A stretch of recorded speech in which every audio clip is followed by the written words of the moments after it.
Hey guys, Brian back again with another video, and today I want to do a quick comparison video of two shoes that I really enjoy. I think a lot of people enjoy them, and sometimes you get two shoes or two models of a shoe that are super similar, but they definitely have their differences. So we're definitely going to take a look at the HOVR Phantom. This shoe's been out for about a year. Came out in 2018, I believe it was February of 2018. It has been an awesome shoe. I definitely have not done a review on these only because when I got them, I wasn't really doing videos at the time. And since then, I got another pair, which is part of the highlighter pack, which I'm going to assume this is going to be a little bit hard to see with the light, but I'll try and make it work. And the other shoe we're going to compare it to, which you've seen a couple of videos that I've done already. And so I thought this would be a good, fun video to kind of give you guys some info and background on. But we've got the Phantom SE. So the HOVR Phantom SE came out in 2019. I believe it was also in February. And this has been an awesome shoe as well. I've got a couple colorways in this. Almost picked up another one, but I think I'm gonna hold off. I may change my mind, I don't know. And I'll talk about that in a second. But we'll definitely talk about the differences between the two and the similarities. I think these are two awesome shoes, and depending on who you are, you may prefer one or the other. So let's get into it. With the original HOVR Phantom, you got a very cool traction pattern and setup. The cushion setup on this is pretty ridiculous when you look at it. So you've got the HOVR cushion back here. You can see it run through the length of the shoe, right?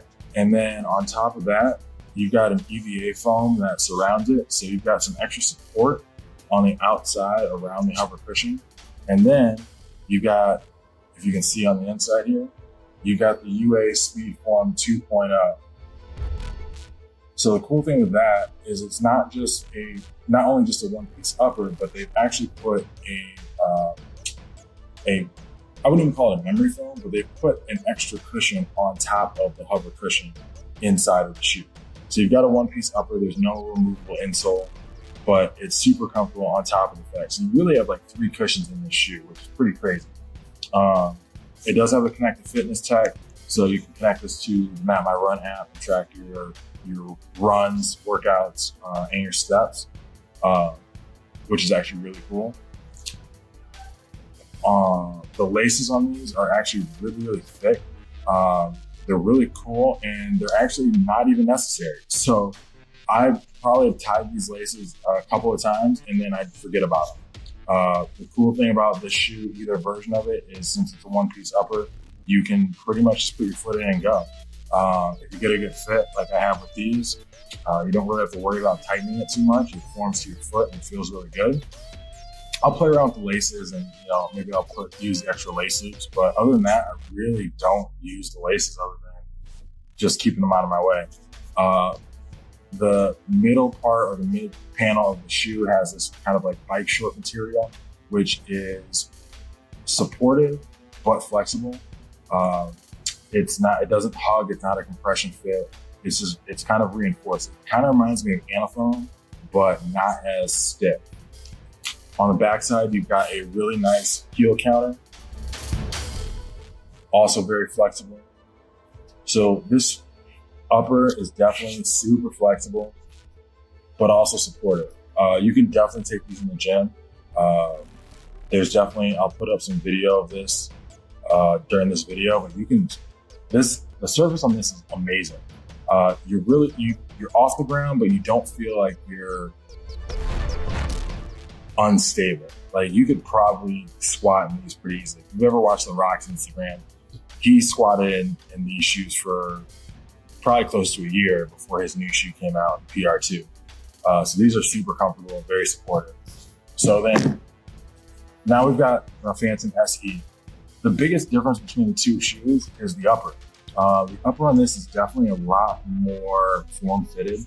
It doesn't hug, it's not a compression fit, but it definitely feels a little bit stiffer, a little more formed than the original. You still have that kind of bike short material here in the mid panel. The upper around the toe box is more of a mesh knit. It's in a mesh form, but it definitely feels like that knit. Uh, not as, I don't know, it's not as rough as on the original, but it's still comfortable. Both of these shoes are going to be incredibly comfortable. The fit is going to be slightly different. The collar's definitely different. So this one, like I said, more of a form fit on the collar. It does not stretch as much as the original, but that's not a bad thing. It definitely gives you a good one-to-one fit. And because it's a one-piece upper, you can just, once you break it in, it really forms to your foot. So you're going to get a comfortable fit on both of these shoes. And then the cushion setup is going to be the exact same. For some odd reason, I definitely feel like the original has a little more bounce to it. But visually, the cushion setups are going to be the exact same. There's really nothing visually that you're going to be able to tell the difference on. The biggest visual difference is the upper. The heel counter on the back of this is a solid heel counter around the back side of the shoe. You do have the loop here in the back instead of on the front, which I think is a welcome upgrade. I definitely had a lot of people ask me why it was on the front. And it's still functional in the front, but it seems to make more sense on the back when you have a little bit of a lip here to be able to pull that out. So either way it works. Both of them are going to be super breathable, a lot of holes, a lot of vents. There's obviously a mesh and a knit up front, so you can really, as long as you are not like a heavy sweater, you could probably rock this without socks because it's an all one piece upper and that insole is not going to stick to your foot.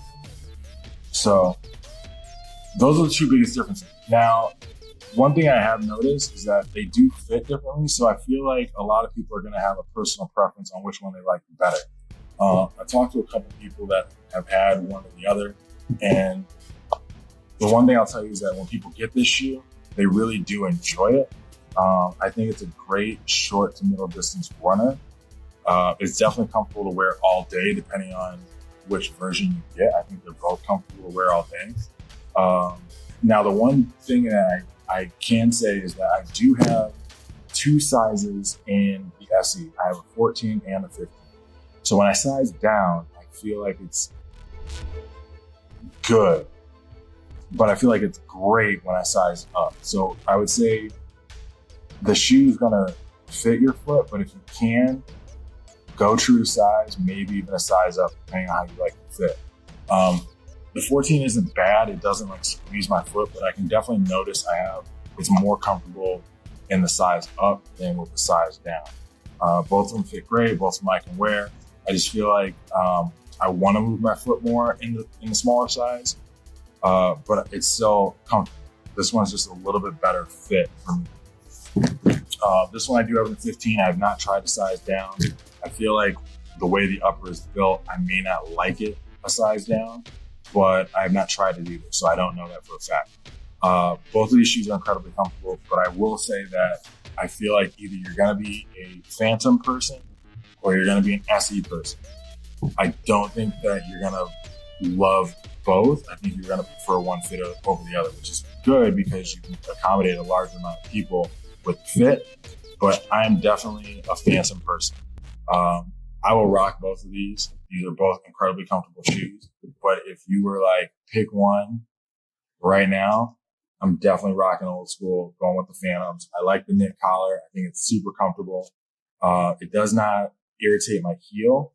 I've worked out in these. I've done treadmill work with these. I've not gone for like a 5K run in these, which you could, but I have not.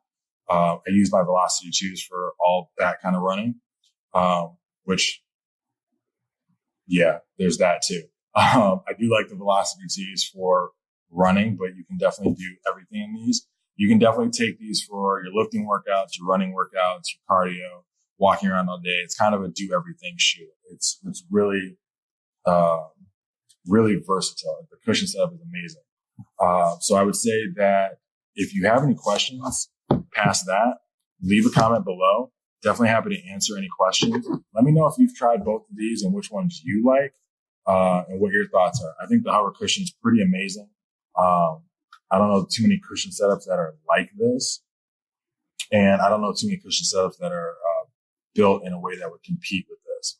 I think Under Armour's got a pretty unique cushion setup that works. And I think people that try it out seem to like it. So let me know what you guys think below. And I'll see you guys in the next one.